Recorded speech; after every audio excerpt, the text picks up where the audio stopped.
All right, let's dive right into this. For this explainer, we're going to think about a highly specific yet totally universal moment that happens to practically every single one of us every single day. Honestly, it's a feeling so incredibly common, so baked into our daily routines that we've almost completely stopped noticing it.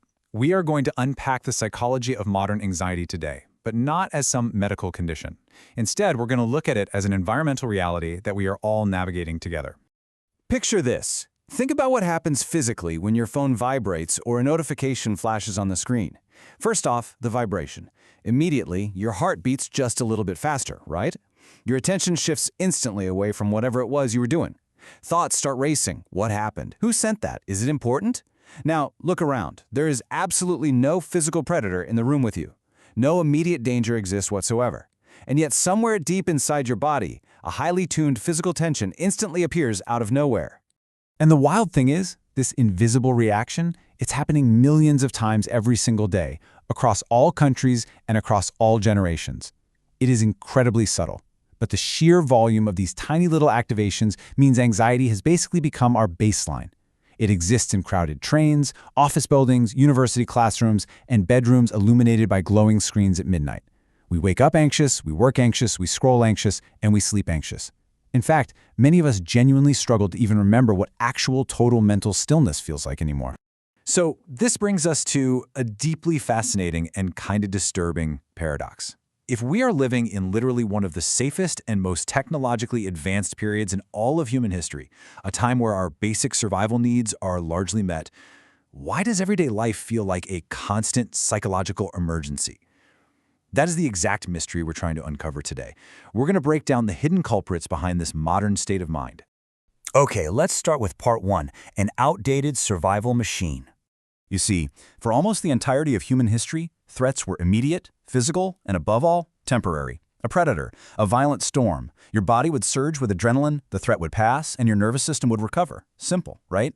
Today, however, our threats are abstract possibilities. A potential future job loss, an unanswered text message, an uncertain economy. These threats are entirely psychological, and crucially, they are endless. They never truly disappear because we carry them everywhere we go, right inside our minds. Our nervous system literally doesn't get the memo to switch off. Because that ancient survival system is still highly active inside of you right now. But today, your brain spends a whopping 99% of its threat response energy reacting to imagined futures, events that haven't happened yet and frankly might never happen at all. Yet your body is pumping stress hormones as if the danger is already standing right there in the room with you. Which leads us perfectly into part two, the era of infinite noise. Literally within minutes of waking up, like before you've even poured your morning coffee, bam! You are hit with political conflict, economic uncertainty, celebrity scandals, global disasters, unsolicited relationship advice, massive productivity expectations, and financial fears. The sheer volume of data is just ridiculous. We are constantly demanding that our ancient brains process hundreds of competing high-stakes signals all at the exact same time. And all of this dumps us straight into a state of what's called psychological saturation. I really want to emphasize this point. Feeling overwhelmed is not because you are weak, and it's not because you lack discipline. It is because your brain evolved in an environment where information was incredibly scarce. Today, information is infinite, and infinity creates a very unique kind of stress. Your brain never receives the biological message that the search for threats is complete. So what does it do? It keeps scanning, keeps checking, and keeps preparing. So why is it always scanning? Well, it's because prediction is basically the human brain's all-time favorite activity. We want to forecast the future to protect ourselves. What we fundamentally misunderstand about anxiety is that it's actually rarely just about danger. It is about uncertainty. Human beings are incredibly resilient. We can endure pain, failure, and hardship, but what we deeply, fundamentally struggle to tolerate is simply not knowing what comes next. When we zoom out and look at how this builds over time, we see a massive shift. Years ago, career paths were stable and industries changed relatively slowly. But present day, we're living in a state of constant, rapid technological evolution. And the future promises even more unexpected economic shifts. Modern life completely and utterly resists prediction. And because the future feels so unstable, our anxiety detaches from our actual present reality, which, hey, might be perfectly fine. And it attaches itself to all these wildly unpredictable potential futures. Moving right along to part three, productivity and global comparison. Think about this. For most of human history, you only ever compared yourself to a tiny local group. Your friends, your family, the people in your village. But today, We have global comparison. You are instantly and often totally unconsciously measuring your own life against the highly curated, impossibly perfect highlight reels of millions of incredibly successful strangers online. No human mind was designed to process that level of constant, upward social comparison. It just creates this quiet, lingering feeling that you are always, always falling behind. And boy, does that dump us right into the productivity trap. Do more, become more, achieve more, optimize everything. We live in a culture that celebrates efficiency to such a crazy degree that even rest has to be justified now. A hobby has to become a side hustle. Relaxation needs to be framed as recharging for work. We subtly begin treating ourselves as these endless, incomplete projects. And the cruel irony here? This pursuit of total control over our lives just produces way more anxiety, because the finish line is literally always moving. Now, here is one of the most heartbreaking contradictions about all of this.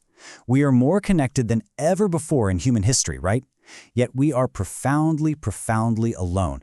We share photos, updates, and opinions constantly, but true, meaningful connection is actually pretty rare. And emotional isolation makes that voice of uncertainty echo even louder. When we're alone, our worries magnify, and the mind becomes both the terrifying storyteller and the terrified audience. This brings us to our final section, Part 4, A Mirror to Civilization. So the absolutely crucial point we need to talk about here is the concept of the anxiety economy. Let's be real, human attention is the absolute most valuable resource in the modern world. And what captures attention? Emotion, specifically fear, urgency, outrage, and uncertainty. Our digital landscape is intentionally designed from the ground up to keep you emotionally activated, because an emotionally activated person stays glued to the screen. You don't wake up wanting to be overwhelmed, but the systems around you are completely optimized to make sure that you are. And this reveals the true, exhausting power of accumulation. You see, modern anxiety isn't usually just one massive, looming problem. It's tiny comparisons, tiny interruptions, tiny fears. Each one seems completely insignificant on its own, but collectively, they merge together into a constant background storm. It's thousands of exhausting little pressures that prevent your nervous system from ever fully turning off and just taking a breath. Look, if you take only one single thing away from this explainer today, please let it be this. Anxiety is not merely a personal failure. Society so often expects us as individuals to flawlessly adapt to conditions unlike anything any human being has ever experienced in history. We are out here navigating an infinite ocean of information with a brain built for the savannah. Feeling overwhelmed by that is absolutely not a flaw in your character. It is a perfectly logical, biological response to a totally extreme environment. There's this quote that I think just perfectly hits the nail on the head and summarizes the paradigm shift we desperately need to make here. Anxiety may not simply be a problem inside people, it may also be a reflection of the world they inhabit. Your modern anxiety is quite literally the climate of the modern world reflecting back at you. It is a mirror held up to civilization itself. Which leaves us with a final, incredibly provocative question to ponder. As technology accelerates, as information expands, and as our attention becomes more and more fragmented, what happens to a species whose mind evolved for simplicity but now lives inside endless complexity? It's a massive question, and it's one that will undoubtedly shape the very future of human psychology. Thanks so much for learning with me today, and I'll leave you to think on that.